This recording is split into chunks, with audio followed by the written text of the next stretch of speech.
नमस्कार। स्वागत है आप सभी का आकाशवाणी केंद्र ईटानगर में। मैं हूँ आपके दोस्त गामी Gogo.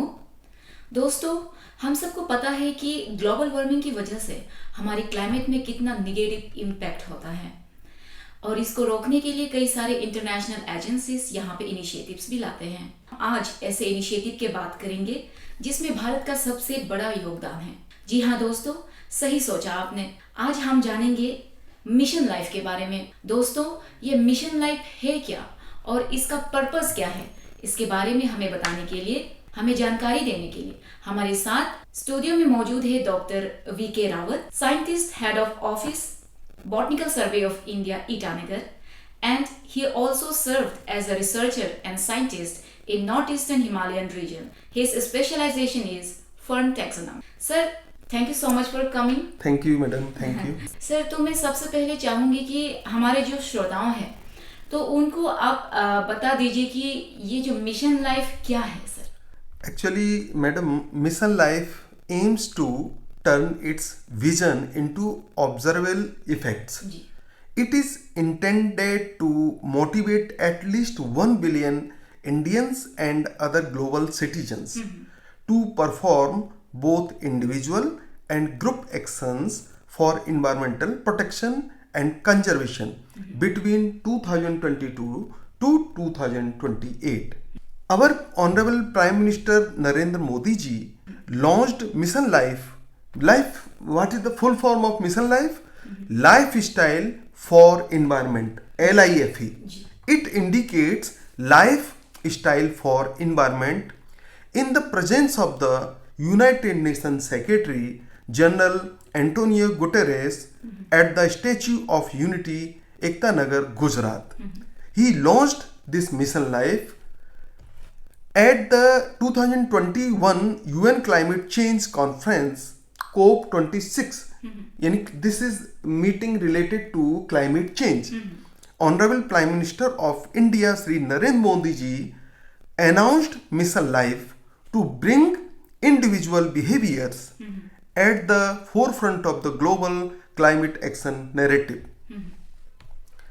Mission life makes everyone trustees of the environment. A trustee is someone who does not allow indiscriminate use of resources. A trustee works as a nurturer and not as an exploiter. Mission life तो हम समझ सकते हैं कि ये पर्यावरण को लेके जी, एक जी, मिशन है। तो सर, इसका मूल उद्देश्य क्या रहा, इसका objective behind the initiation? Madam, mission life seeks to translate the vision of life into measurable impact. It is designated with the objectives to mobilize at least 1 billion Indians and other global citizens to take individual and collective actions for protecting and conserving the environment in the period 2022 to 28. तो sir, ये जो initiative है, मतलब जो climate जो changes होता है, environment को कंजर्व करके रखना, that's the motive behind. Yes. And then sir, when we talk about the climate changes, तो क्या ये जो मतलब पहल है आने वाला टाइम में क्लाइमेट चेंज को रोकने के लिए कार्यगर साबित होगा या नहीं होगा, आपका क्या राय है? यस मैडम, ये बिल्कुल क्लाइमेट चेंज के इफेक्ट हम ग्लोबल वार्मिंग के रूप में हम देख रहे हैं। ये इसका आप ऑब्जर्व कर रही होंगी कि टेम्परेचर दिन पर दिन बढ़ता चला जा रहा है। जी। रेन पैटर्न, जो बारिश होती थी वो भी एकदम रेन पैटर्न चेंज हो गया है। ये सब इफेक्ट हम डे टू डे लाइफ में हम ऑब्जर्व करते हैं। तो ये एक अवेयरनेस प्रोग्राम है मिशन लाइफ, जो मोदी जी के द्वारा स्टार्ट किया गया। इसको जन जन तक तक पहुंचाना है, उनको जागरूक करना है कि हमें इन्वायरमेंट के हर एस्पेक्ट्स को, पर्यावरण को बचाना है। यदि पर्यावरण है तो हम भी सेफ हैं। और ये जो पर्यावरण में जो इकोसिस्टम में बायोटिक और एबायोटिक दो कंपोनेंट होते हैं। एबायोटिक मतलब निर्जीव और बायोटिक मतलब जैविक और अजैविक दोनों का एक दूसरे के पूरक हैं। दोनों में कहीं भी डिस्टरबेंस होता है पॉल्यूशन के माध्यम से या अदर एक्टिविटीज से, तो कहीं ना कहीं वो यहाँ लाइफ पर इफेक्ट डालते हैं। तो इसका मूल उद्देश्य लोगों को जागरूक करना है। जागरूकता सबसे इम्पोर्टेंट बात है।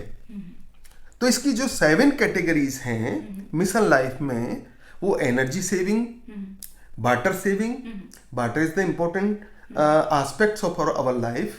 Without water, we cannot think life existence.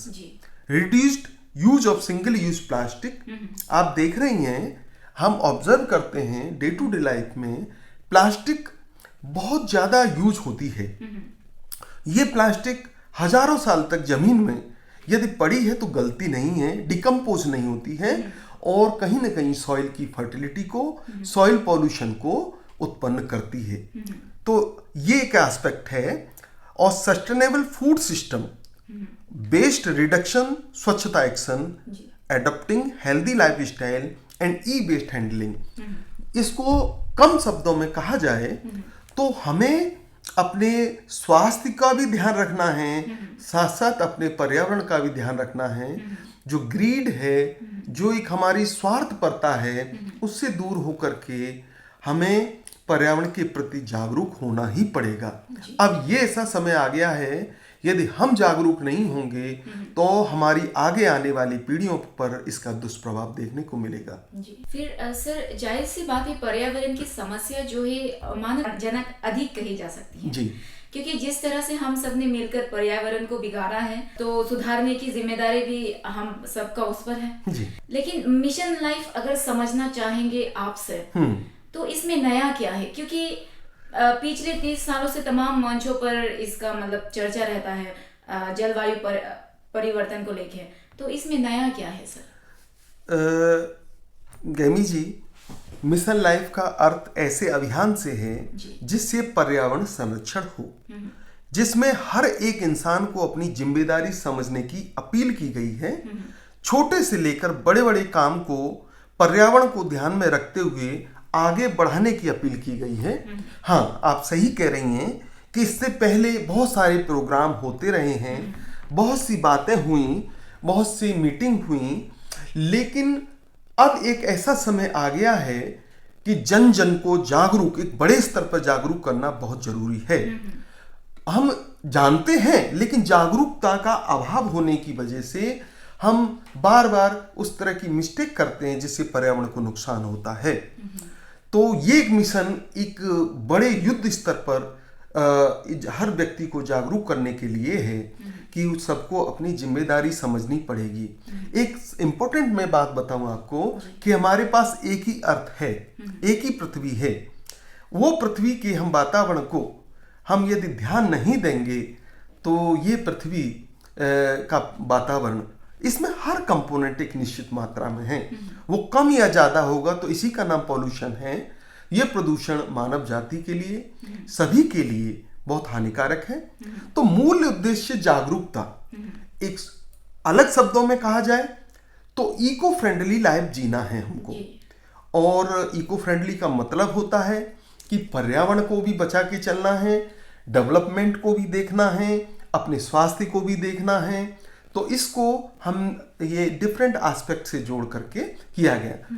और विभिन्न सरकारी केंद्र और जो राज्य सरकारों के कार्यालयों में इस तरह के प्रोग्राम बड़े युद्ध स्तर पर किए जा रहे हैं ताकि लोग जागरूक हो सके और पर्यावरण के महत्व को समझें। जी।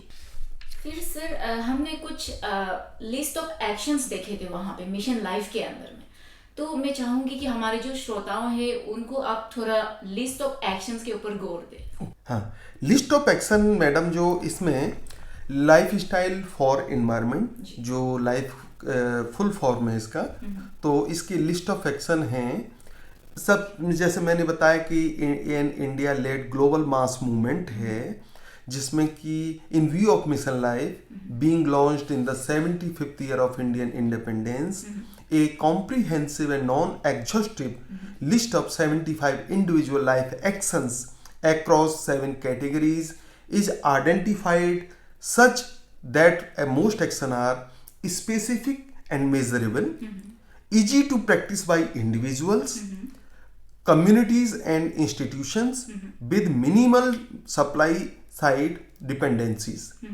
non-destructive to ongoing economic activity, and in fact promoting economic activity in the foreseeable future.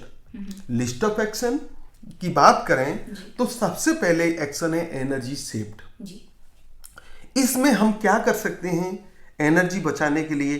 पूरे जो लिस्ट ऑफ एक्शन की मैं बात करूं, सबसे पहला एनर्जी सेविंग, दूसरा वाटर सेविंग, तीसरा सिंगल यूज प्लास्टिक रिडक्शन, चौथा sustainable food system adoption, next waste reduced यानी स्वच्छता एक्शन, और उसके बाद है हेल्दी लाइफस्टाइल अडॉप्शन, और लास्ट में है ई वेस्ट रिडक्शन।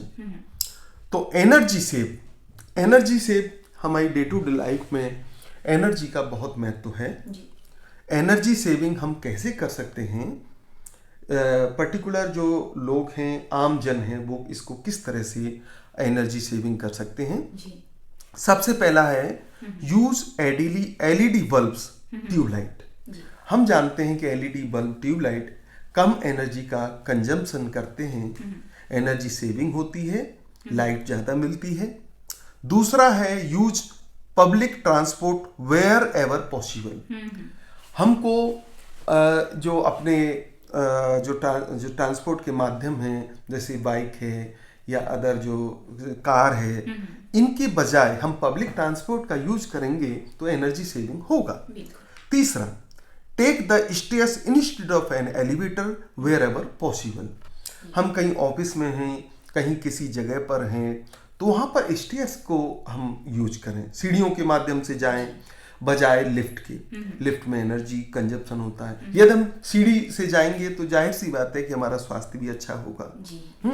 तो इस तरह के यहाँ पे हमें लाइफस्टाइल अडॉप्ट करने के लिए एक पॉइंट्स दिए गए हैं। Switch off vehicle engines at red lights and railway crossing. जहाँ रेड लाइट्स हैं, जहाँ रेलवे क्रॉसिंग है, कहीं हमें लग रहा है कि बहुत टाइम लगेगा, तो इंजन को स्विच ऑफ कर देना है। तो वहां पे पॉल्यूशन भी कम होगा, एनर्जी भी बचेगी। यूज बाइसिकल फॉर लोकल और शॉर्ट कम्यूट। कहीं छोटी दूरी के लिए हम जा रहे हैं तो बाइसिकल का यूज हम करेंगे तो स्वास्थ्य बहुत अच्छा होगा। Switch off irrigation pumps after use. खेती में हम इरिगेशन पंप का यूज करते हैं, तो जब यूज नहीं है तो उसको स्विच ऑफ कर देना है। Prefer CNG electric vehicle over petrol diesel vehicle. आजकल देख रहे हैं हम अपने गवर्नमेंट भी इसको प्रमोट कर रही है, ई व्हीकल, इलेक्ट्रिक व्हीकल। उसमें पॉल्यूशन नहीं होता और उसकी आवाज़ भी कम होती है, और जो पेट्रोल डीजल की खपत है तो ऐसे माध्यम है एनर्जी के, एक समय के बाद तो ये इनकी मात्रा कम होती चली जा रही है, तो इनसे पॉल्यूशन भी होता है। तो पेट्रोल डीजल पे हमारी डिपेंडेंसी कम होगी और इस तरह से ये सीएनजी इलेक्ट्रिक व्हीकल को बढ़ावा मिलेगा। Use carpooling with friends and colleagues. एक नेक्स्ट है drive in the correct gear. Keep your foot of the clutch when not changing gears. Gears ज्यादा दबाने से भी प्रेशर ज्यादा आता है। अच्छा। ये हाँ, और डीजल और पेट्रोल की खपत ज्यादा होती है। अच्छा। तो वहां पे करेक्ट गियर का यूज करना है। ये काफी नया एक नॉलेज दी है रियली। तो इंस्टॉल इज सोलर वाटर और solar cooker heater on roof tops. जो ऑफिस हैं, अपने घर हैं, गवर्नमेंट भी इसको बढ़ावा दे रही है। Solar energy, clean energy, green energy, और जहाँ पॉल्यूशन ना हो। सोलर हमारे जो सन का, देखो हमारे जीवन के लिए कितना महत्व है, तो सन की एनर्जी को हम सोलर एनर्जी का ज़्यादा से ज़्यादा हम यूटिलाइज करें, तो एक ये भी माध्यम, पॉल्यूशन नहीं होता, और उसको हम खाने पकाने के लिए, घर में लाइट के लिए एक वैकल्पिक व्यवस्था के रूप में यूज कर सकते हैं। और switch off appliances from plug points when not in use. Appliances जो भी हैं यूज में नहीं है तो उनको स्विच ऑफ कर देना है। उसके बाद है use biogas for cooking and electricity needs. Biogas का ये भी क्लीन एनर्जी में आता है। Keep temperature of air conditioner to 24 degree. हम क्या करते हैं, कहीं होटल या कहीं भी गए, बहुत तेज एसी चला देंगे वहाँ बहुत ठंडा हो जाएगा, ब्लैंकेट ओढ़ के जी, सो जी, जाएंगे। बिल्कुल। तो वहाँ पे बहुत कम भी एसी नहीं, ये हेल्थ के लिए भी अच्छा नहीं है। जितनी आवश्यकता है मैं समझता हूँ 24 डिग्री पे उसको सेट करके यूज करना है। ज़्यादा इसमें एसी और रेफ्रिजरेटर में CFC गैसेज होती हैं जो हमारे वातावरण के ओजोन लेयर को डिप्लीट करती हैं, और ये अल्ट्रावायलेट रेज जब यहाँ आती हैं तो उसका स्किन पे इफेक्ट पड़ता है, लोगों की लाइफ पे इफेक्ट पड़ता है। तो हमें ये चीज़ भी ध्यान, छोटी छोटी चीज़ें हमें अपनी लाइफ में अडॉप्ट करना है। जी सर, मैं यहाँ पे आपको थोड़ा रोकना चाहूँगी सर। जैसे आपने एयर कंडीशनर का बात किया है, तो एयर कंडीशनर का कोई इंसान ऐसा होता है कि लाइक उसका तापमान अगर 17 डिग्री रखते हैं, उसके बाद वापस कंबल ओढ़ते हैं जैसे आपने कहा। उसी पे अगर हम पंखे की जब हम बात करते हैं तो क्या उसमें भी एनर्जी का लॉस होता है, या फिर एयर कंडीशनर, मतलब दोनों में से कहाँ में कितना एनर्जी ज़्यादा लॉस होने का? नहीं, यहाँ पे जो पॉइंट है जो 24 डिग्री, तो बहुत ज़्यादा ठंडा करने से भी एक तो लाइट का कंजप्शन इस पे इफेक्ट आ रहा है, और साथ ही वो क्या मतलब है उस चीज़ का, एक कम से कम पे चलाया जाए, और ज़्यादा से ज़्यादा हम फैन का भी यूज कर सकते हैं। तो हम मतलब आज हम प्राकृतिक जीवन शैली से दूर चले जा रहे हैं। जो पहले के लोग, बुजुर्ग लोग, हमारे पूर्वज लोग प्राकृतिक जीवन शैली अपनाते थे, अपने स्वास्थ्य को मेंटेन रखते थे। तो आज हम इस तरह के साधनों पर डिपेंड ज़्यादा हो गए हैं। आपने बहुत अच्छा पूछा है कि हम अवॉइड, कहीं यदि आवश्यकता है, आप देखिए बड़े बड़े शहरों में जहाँ पे पेड़ पौधे बहुत कम हैं, वहाँ आप देखिए कि कितनी गर्मी है। ये गर्मी का समर सीजन चल रहा है। यहाँ ईटानगर की बात करें तो यहाँ पर कंपैरेटिवली कूल क्यों है, और यहाँ पर रेन का पैटर्न दूसरी जगहों की अपेक्षा क्यों अच्छा है? इसलिए अच्छा है कि यहाँ पे जंगल हैं, पेड़ पौधे हैं, है ना, और वो है तो यहाँ पेड़ पौधे बारिश के भी कारक हैं और टेम्परेचर को भी कम करते हैं। कहीं आप धूप में चली जा रही हैं कि चारों तरफ कोई पेड़ न हो, तो कितना आप सोच के देखिए पेड़ पौधों का महत्व कितना होता है। और नेक्स्ट है pressure cookers over the cookware. उसके बाद keep your electronic device in energy saving mode. हम मोबाइल तो डे टू डे यूज़ करते हैं, तो उनको एनर्जी सेविंग मोड में हम रख सकते हैं। बहुत ज़्यादा उसकी स्क्रीन को एकदम वो एनर्जी कंजप्शन होगा, तो उसको हम एनर्जी सेविंग मोड में रखेंगे तो एनर्जी बचेगी। और एक मेन उद्देश्य एनर्जी सेविंग है। और install community earthen pots for cooling water. आपने घड़े का नाम सुना होगा, सुराही का नाम, गर्मी का मौसम चल रहा है तो स्टील या अदर बर्तन में उतना ठंडा नहीं होगा। मटके में मिट्टी के बर्तन में कितनी जल्दी ठंडा होता है। वो एक नेचुरल वे है। हमारे पूर्वज बहुत अच्छा जानते थे इन चीज़ों को और स्वास्थ्य को मेंटेन करते। डिफ्रॉस्ट, फ्रीज और फ्रीजर रेगुलरली, हमें डिफ्रॉस्ट रेगुलरली इसको करना है।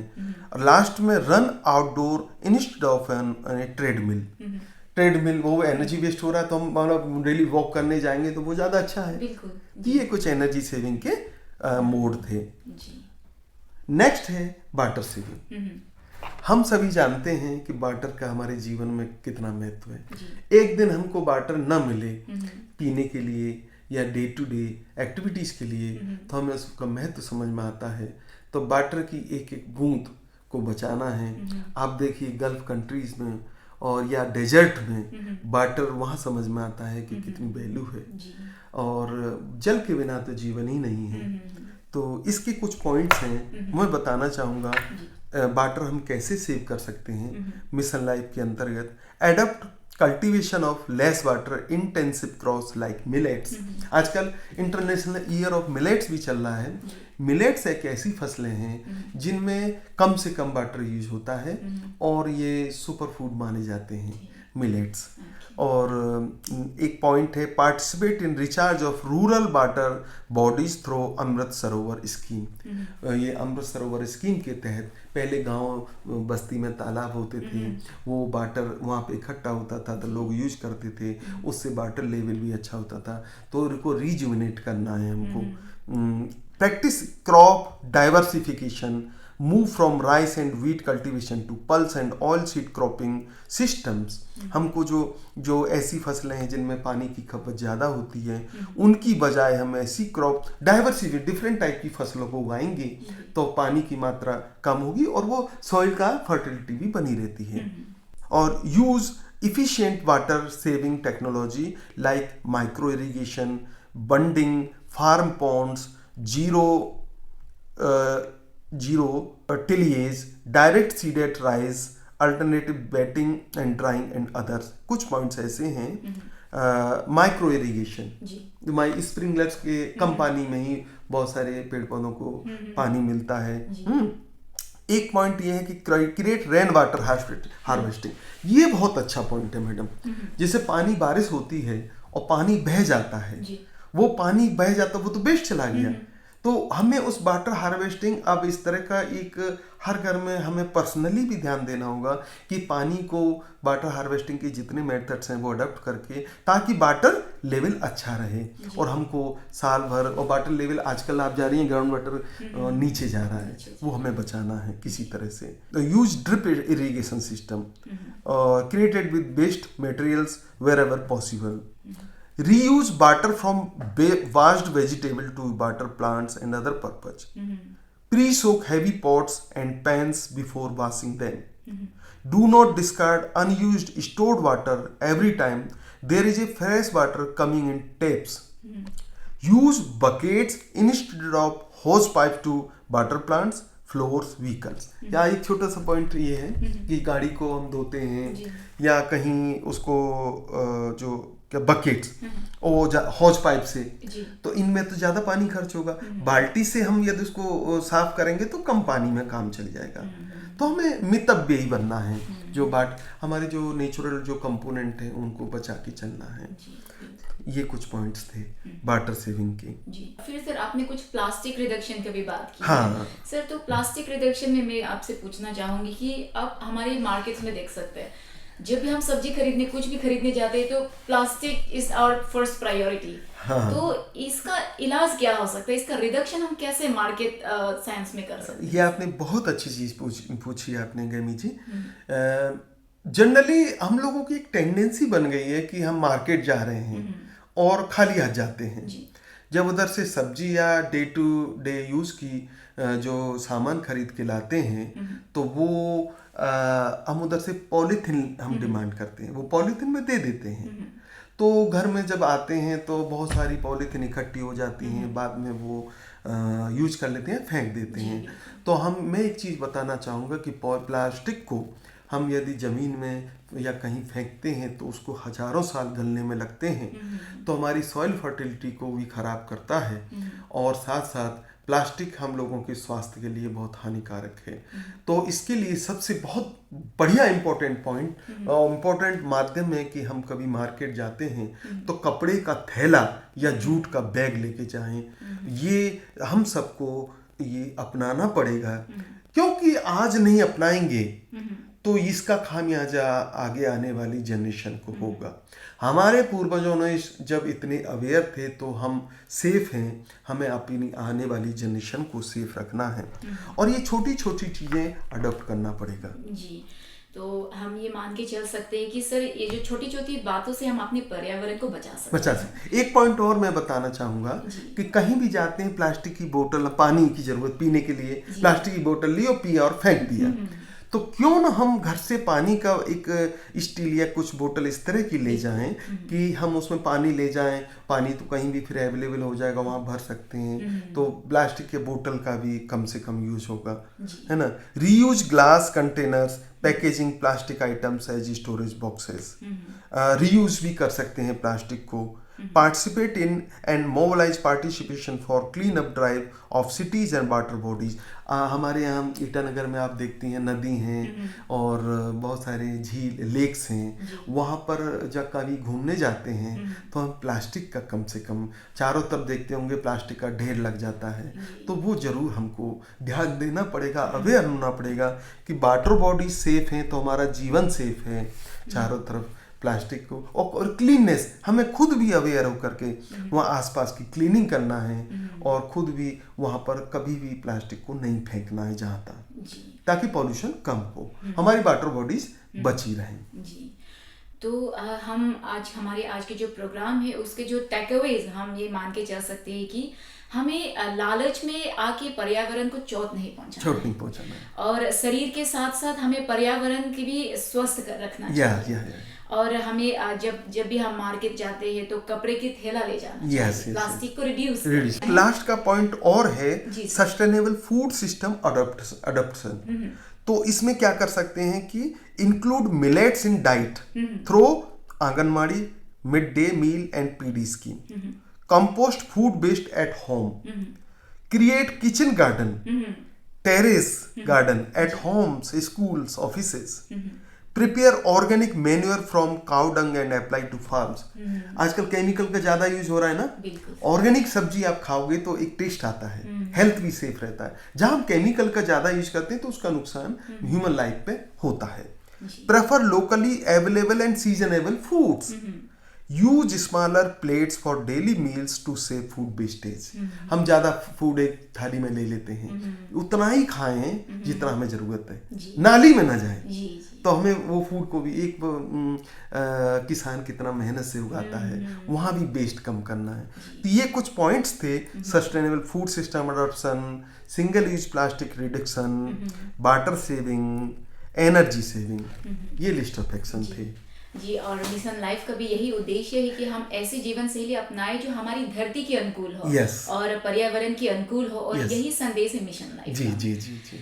तो श्रोताओं, ये थे हमारे साथ डॉक्टर वी.के. रावत, और सर ने हमें आज बहुत सारे ज्ञान दे दिए हैं मिशन लाइफ और पर्यावरण को हम कैसे बचा सकते हैं। धन्यवाद sir. Thank you madam, thank you. Last में मैं यही कहना चाहूँगा कि हमें पर्यावरण बचाना है और अपने स्वास्थ्य का भी ध्यान रखना है। यही मेरा एक संदेश है आम जन के लिए, भाइयों और बहनों के लिए। थैंक्स।